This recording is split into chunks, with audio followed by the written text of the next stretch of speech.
So, welcome to another session of System of Forces with me, Srilekha, lecturer in Mechanical Engineering, SRRS Government College.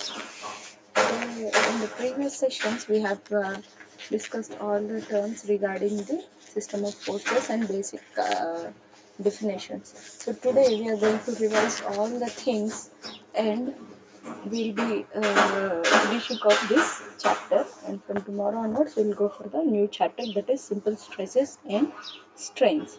Now let us take a few recap of all the classes that we have discussed.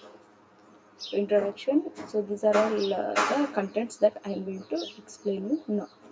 So first, we have discussed that engineering mechanics is the branch of science which deals with the behavior of a body when the body is at rest or motion. So it can be divided into two types. Two, one is statics and the other one is dynamics. So statics is branch of mechanics which deals with body at rest. Branch of mechanics which deals with bodies in motion is nothing but dynamics. Dynamics is further divided into two types, that is kinematics and kinetics. Kinematics is that branch of dynamics which deals with the motion with the bodies in motion without reference to the forces which cause the motion. Kinetics is the branch of dynamics which deals with the bodies in motion without reference to the forces which cause the motion. Now, engineering mechanics.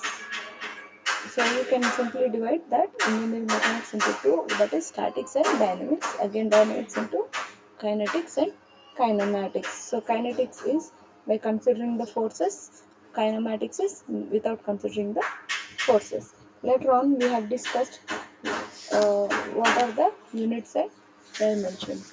So units and dimensions are nothing but the numerical standards that are used to measure a quantitative dimensions of a physical quantity. This unit is a quantitative one, while as dimension is a qualitative one. So length is a dimension, whereas unit for length is meter. Next, we have taken system of units. So system of units, there are four types. One is CGS, next FPS, MKS and SI. CGS is centimeter gram second system. FPS is foot pound second system. MKS is meter kilogram second system. SI is system of international units. Next, we have discussed what are physical quantities. Physical quantities were divided into two types. One is fundamental units, second one is derived units. Fundamental units are nothing but the units in which the fundamental quantities can be measured is nothing but fundamental units. So those are length, mass and time. Next, derived units. The derived units are those which are measured by making use of fundamental units, which are expressed in terms of fundamental units. They are area, volume, density, velocity, force, etc. So nowadays, mostly this SI system of units are used. Next, we have discussed force. So next we have discussed scalar quantities and vector quantities. The quantities which possess only magnitude are called as scalar quantities. Examples are mass, volume, distance, time, density and temperature, etc. Vector quantities. The quantities which can possess magnitude and direction are called vector quantities. Examples: force, displacement, velocity, acceleration, moment, etc. Next, we have taken force. What is force? Force is that agent which changes or tends to change the state of rest or of uniform motion of a body is nothing but force. So force can be measured in terms of newtons. Next, we have taken effect of force. So what happens when force is acting upon a body? What are all effects that can be produced in that body? First one, it it will bring a change in the motion of the body. That is, the motion may be accelerated or retarded. Next, the it will reduce the effect of forces acting already on a body and may bring it to rest condition. So it may bring into the rest condition. Next, it will change the size and shape of the body. Next, it will give rise to the internal stresses within the body. So if it cannot offer maximum resistance to the given loads, it will start developing stresses in the body. Thereafter, we have discussed characteristics of the forces. So, characteristics of forces had four basic characteristics. The first one was magnitude of the force. So, magnitude of force is nothing but the quantity, the physical quantity or the amount of force that is acting on a particular body. Say 50 kilonewtons or 10 kilonewtons. So, 10 is the number which will give the magnitude of the force. Next, direction and line of action of the force. It is nothing but the angle relative to the coordinate system. So it is nothing but simply the angle in which the force is applied. Next, point of application of the force. Point of application of force is nothing but the point at which the force is applied. So it is acting at the center of the body or on the line of action of the on the uh, center line of the body, like that. Next, nature of the force. So nature of the force is of two types. One is push and the other one is pull. Whether the force is push type or pull type. Next, system of forces. So system of forces. The force system can be classified into two types. One is coplanar and then non-coplanar. Again, coplanar force can be divided into collinear, concurrent, parallel, non-concurrent, non-parallel. Next, non-coplanar system of forces can be divided into three types. One is concurrent, parallel, non-concurrent, non-parallel. So these are all we have discussed. So a system of forces which will have line of action of all forces in the same plane is nothing but coplanar forces. Now if the line of action of all the forces lie in the same straight line and also in the same plane, then it is called as coplanar collinear forces. Next we have discussed coplanar concurrent forces. It means the forces which are acting in the same plane as well as passing to a single point. All forces are passing to a single point. Then it is called as coplanar concurrent force. Next, the coplanar parallel forces. The line of action of all forces lie in the same plane and parallel to each other.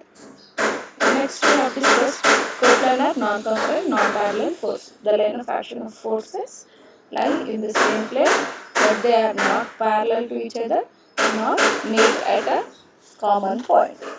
Next, we have discussed non-coplanar forces. Non-coplanar concurrent forces means the line of action of all forces pass through a single point but not in the same plane. Next, non-coplanar parallel forces. It means the line of action of the forces act in the act through the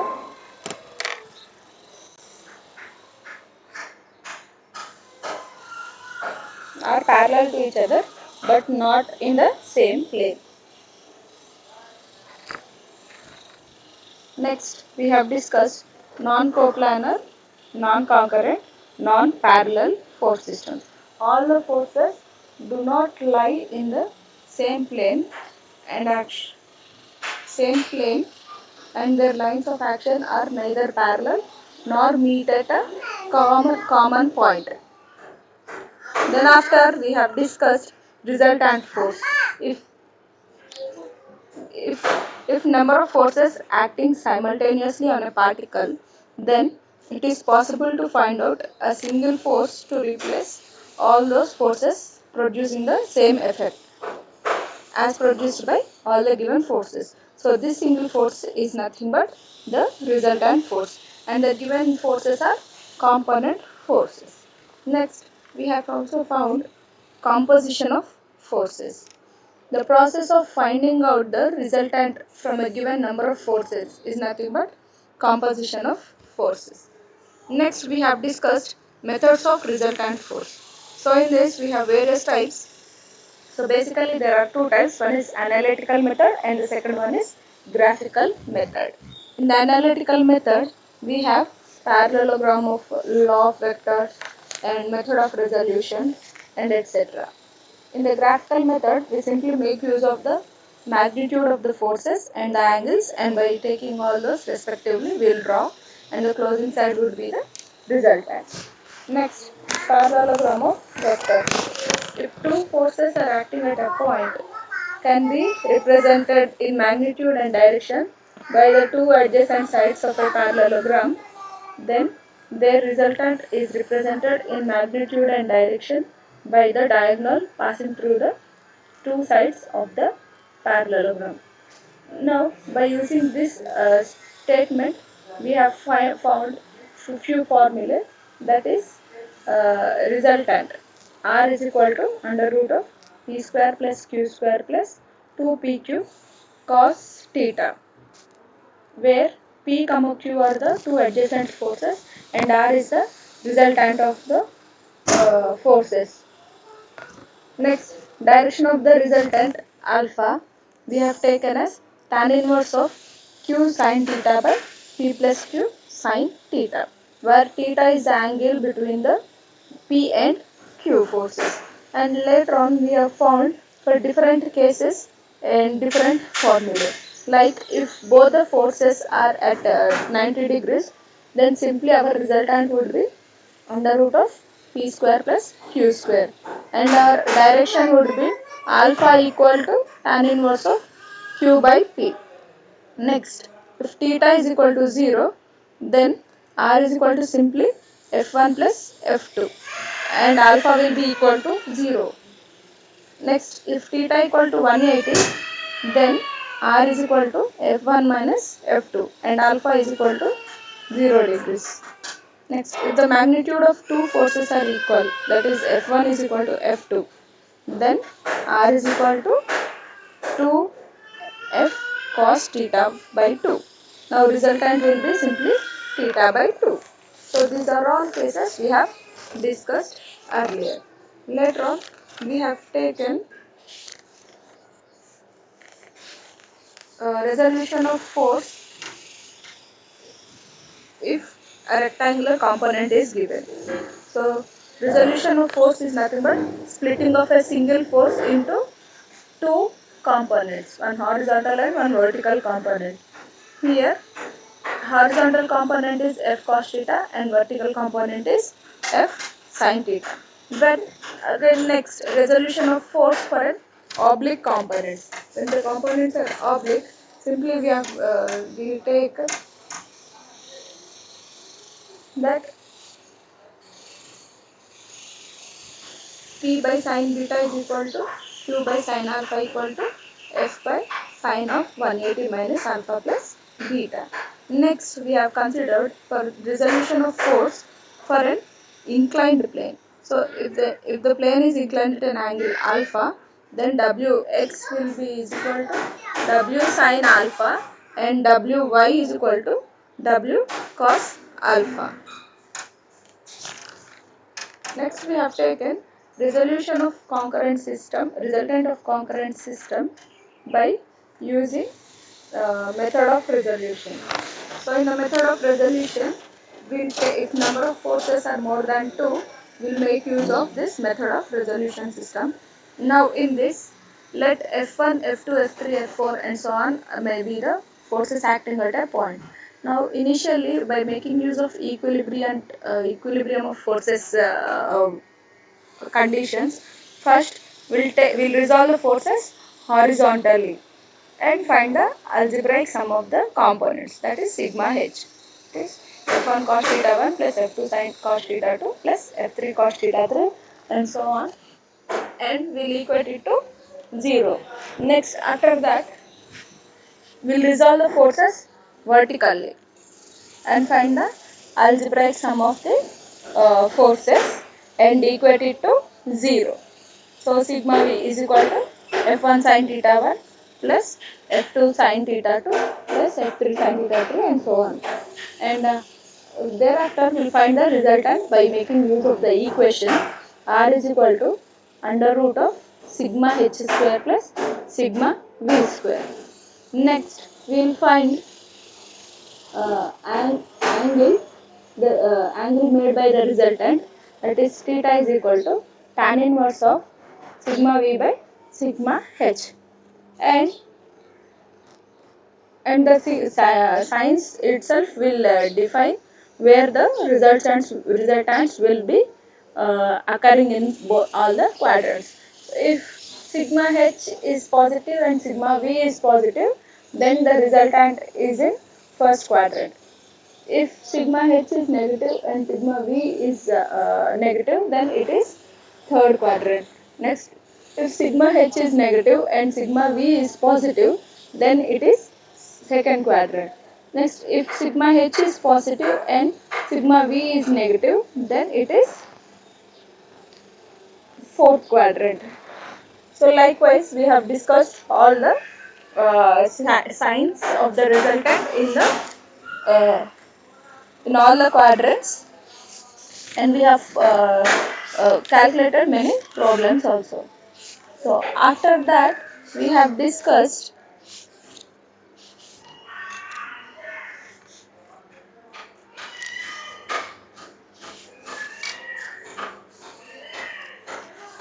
equilibrium and equilibrium.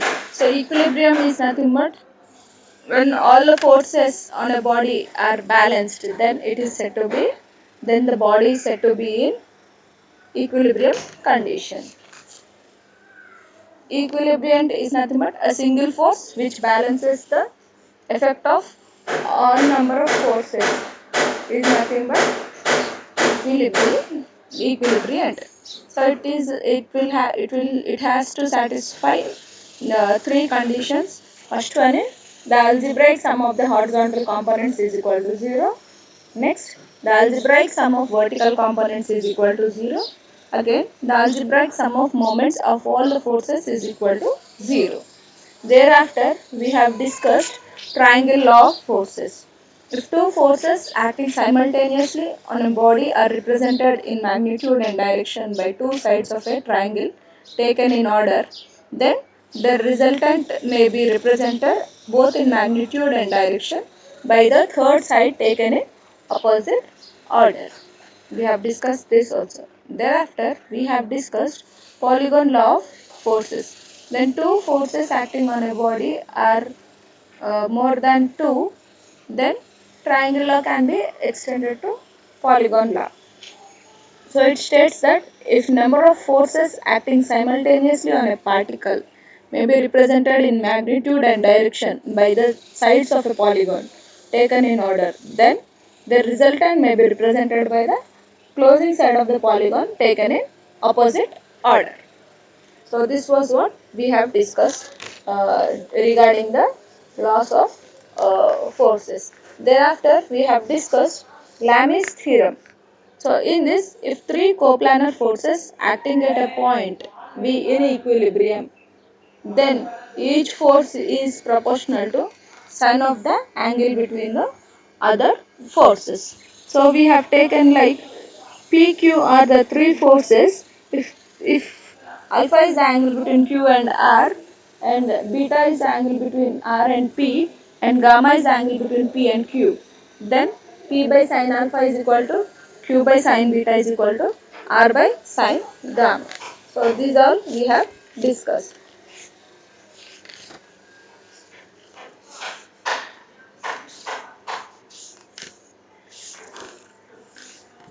So after that we have also discussed, we have solved various problems on Lami's theorem and parallelogram law and equilibrium and resultant of forces, etc. So now we are left over with only one topic, that is free body diagram. So let us discuss that. So free body diagram is nothing but a diagram which shows the active and reactive forces that act on a body after removing all the supports is called as free body diagram. So to investigate the equilibrium of a body, what we do is we remove the supports and replace them by reactions when they can exert on the body. The first step we do in the equilibrium analysis is, first we'll identify the forces that are acting on the body, which are to be represented in the uh, reaction of forces. Okay. So first, say example, if a sphere is resting on a horizontal floor, so we generally draw a horizontal plane, and above that we draw a sphere. But actually what happens, uh, when a body is acting, say, then it will load will act perpendicularly downwards. So this sphere is having a weight of W, that is acting downwards. Next, to uh, next this anyway this is acting on a floor, so the floor has to exert certain reaction against the weight of the sphere, that is nothing but Ra. Now to balance this, if to balance this body, simply this reaction Ra should be equal to W to make it in a equilibrium position. So in free body diagram, what we do is we remove all the supporting horizontal plane and etc. and we'll simply replace that plane by reaction exerted by flow, and the weight, that is active force, that is C. So in this, W is the active force and the reaction Ra is the reactive force. Similarly, if you take an example of a sphere which is suspended by a string but rests on a vertical wall. Uh, Now how we can do is, the sphere is constrained to move downwards because of the string, and towards the left due to the vertical wall. Now the sphere not only pulls down on that string but also pushes left against that wall. So now when this body is tied up by the string, automatically tension will be generated in the spring. So uh, for the sphere, the weight will be acting at the downwards, that is W, and when, since it is tied to the spring, W uh, tension is acted upon by the string, and also this body is particularly pushed towards the vertical wall, so there it will exert certain reaction. So now if you are drawing a free body diagram for a sphere which is suspended by the string but rests against the vertical wall, so here we'll remove the string and replace by a tension T. Next, vertically at the left side, the where that wall is there, we'll replace it by the reaction, that is acting horizontally towards the center of the sphere. Again one more load, that is weight of that sphere, that will be acting downwards. So like this we'll denote three forces acting, that is tension in the spring, next reaction, and a weight of the body. So a free body diagram will give all the active and reactive forces acting on the body.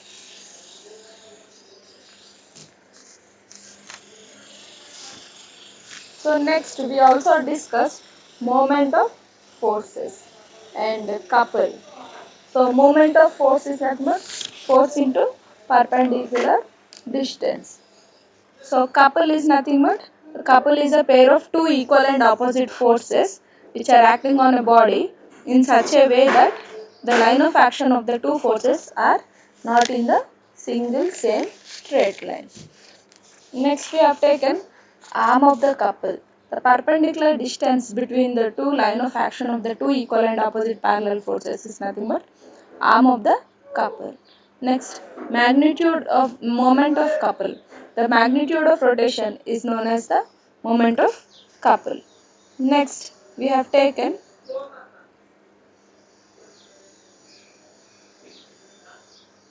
also taken moment of couple M is equal to P into L, where P is the magnitude of the couple and L is the length of the arm. Thereafter, we have taken classification of couples. One is clockwise couple and other one is anti-clockwise couple. Clockwise couple is nothing but the couple which rotates body in the clockwise direction is called clockwise couple. Next, anti-clockwise couple is the couple which rotates the body in the anti-clockwise direction is called as anti-clockwise couple. Next, characteristics of couple also we have discussed. The algebraic sum of forces forming a couple should be 0. It is nothing but the resultant should be 0. Next, the algebraic sum of moment of the forces that are constituting the couple about any point in the plane is the same and equal to the moment of the couple itself. Next, a couple can rotate the body but cannot translate the body.